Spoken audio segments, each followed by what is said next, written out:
Howdy folks, thanks for tuning in. Hope y'all doing okay today. So, I'll admit that even though I try to stay fairly informed on current events in the world stage, and politically speaking, that I am not, since, I work 9 to 5, and I'm very busy in my home and personal life, and I do some volunteering and whatnot. I don't have the time to stay completely up to date on everything going on, and there's decidedly blind spots that I have about things that are going on just due to how fast the news cycle happens and how much information there is in the world to absorb.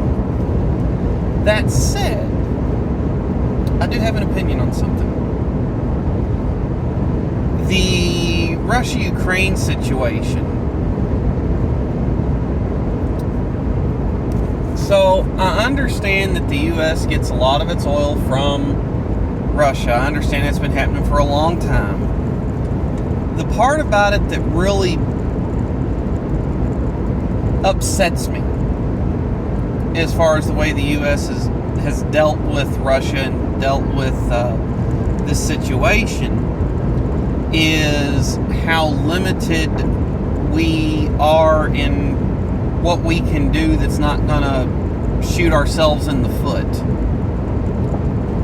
And what I mean by that is due to how much Russian oil we as a nation use. And now I understand all the arguments about EVs. I understand that there's a real good possibility that is a major wave of the future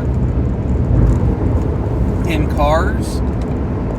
It's not there yet, and there's still a very high demand for gasoline cars and for gasoline.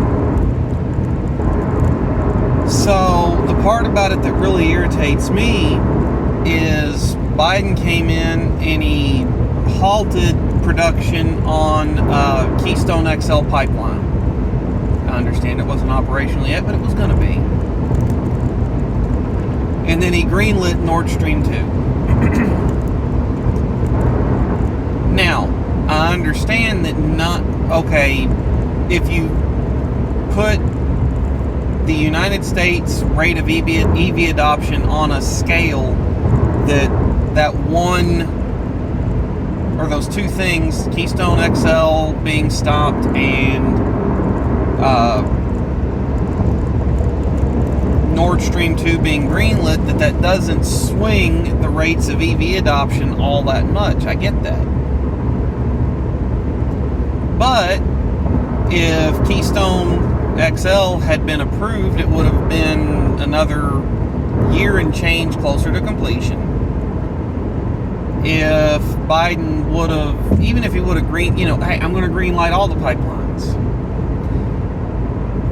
we could have redoubled construction on Keystone XL at the first sign of Russian trouble and decided, you know what, okay, they want to play this way, well, that's fine. We're not going to buy a drop of Russian oil, and we'll have this done in 2 months.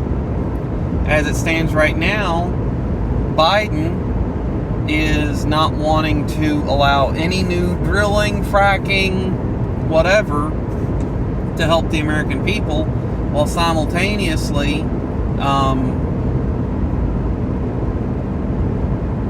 playing energy sector hardball with the Russians.